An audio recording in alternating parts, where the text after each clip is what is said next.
What's happening, vinyl community? Good morning, good afternoon, or good evening, wherever you guys are when you're watching this.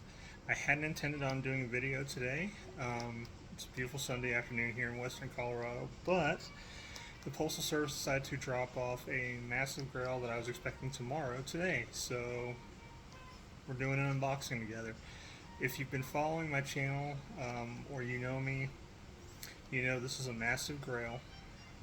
It's been at the top of my list for I don't know what 3+ years, and I have been waiting for this moment for quite a while.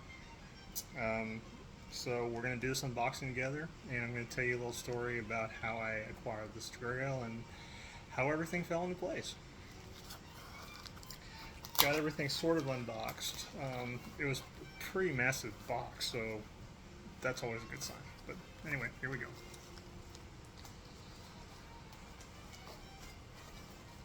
Well, they definitely packaged it well. I will definitely say that much. And when it's your Grail, you definitely want that. Cardboard. Oh, nope.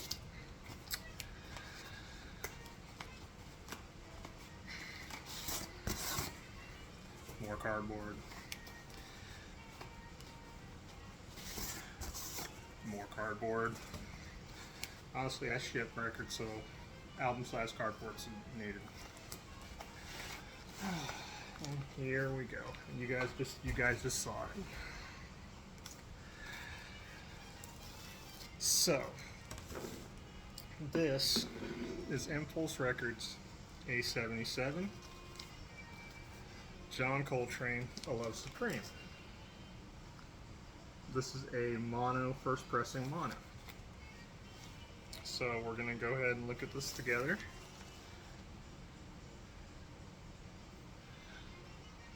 Jacket looks good. I don't see any kind of lamination issues. Nice and glossy. Okay, well, maybe a teeny bit just on the edge, but my first stereo was like that. Spine looks good. Not too worried about that. And now comes the moment of truth.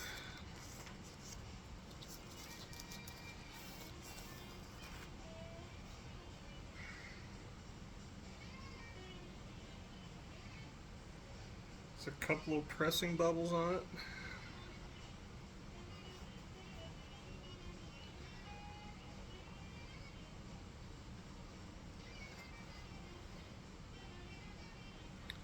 Apart from just some paper scuffing, guys, looks gorgeous.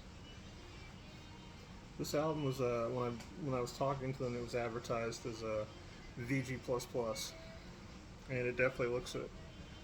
But you know, it's a Van Gelder stamp, a whole ball of wax. Gonna definitely clean this puppy up and play it here shortly. But while I get everything back together, I will fill you in on how I came across this gem that is 3+ years in the making. So, back in 2020, I had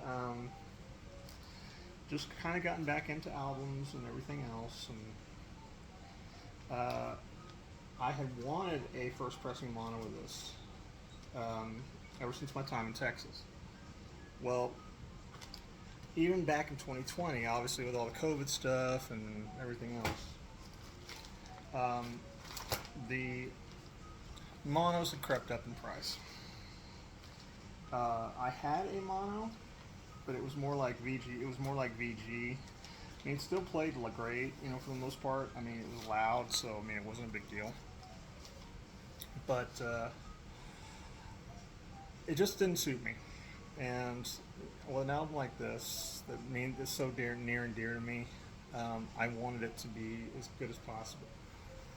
Unfortunately, it wasn't time. So, through Discogs, I actually found a seller who had, so grab it here, this copy. Sorry for the glare, guys. This is a first pressing stereo. my forever copy for 3+ years. And then this bad boy showed up on my Discogs want list in Nebraska of all places.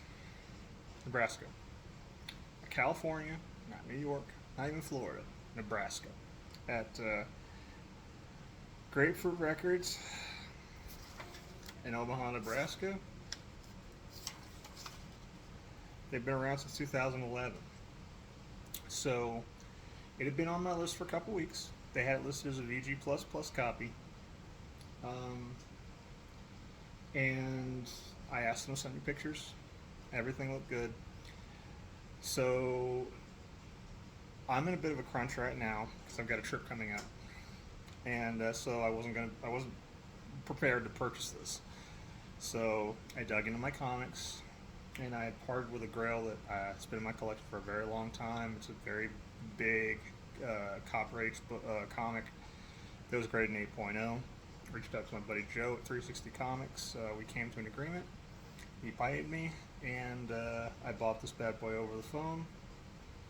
And a couple days later, here it is. I'm very happy, to say the least. This has been my number one Grail, like I said, for so long. Jazz, non-jazz, it doesn't matter. I've wanted this for so freaking long, and now I have a copy that I can consider my favorite copy. I mean, no writing on it, no nothing. Copies like this have been hitting $800 for quite some time. The cheapest one I saw was about 3 months ago, maybe 2 months ago. It was on eBay, and it had been stuck at like $250 forever. I was like, there's no way it's going to stay there. Went to bed, woke up, just decided to check it, and it sold for $3 and some change. And I was shocked. I was like, well, I'm not going to find another one. After fees and everything else, I paid $4.85 for this, which is in this current day and age for a copy like this is a steal. So, book that I've cared about for a very long time is going to a good friend of mine as an upgrade for his personal copy, and I've got a Grail that I have been searching for 3+ years. So everything worked out. Like I said, I'm going to stop talking. I'm going to clean this bad boy up, and I'm going to play it. And if you follow my Instagram at TreeMcGee814, you'll be able to see videos. But that's my number one Grail for 2023, guys, and it's going to be very, very hard to top. I'm almost speechless. But that's it, guys. If you like what you see, please click like and subscribe. It's been a pleasure, and we will talk again soon. And like I said, if you want to see videos of this beautiful album being played, check out my Instagram at TreeMcGee814. Again, it's been a pleasure. You guys have a great Sunday. I know I will, and we will talk again soon. You guys take it easy.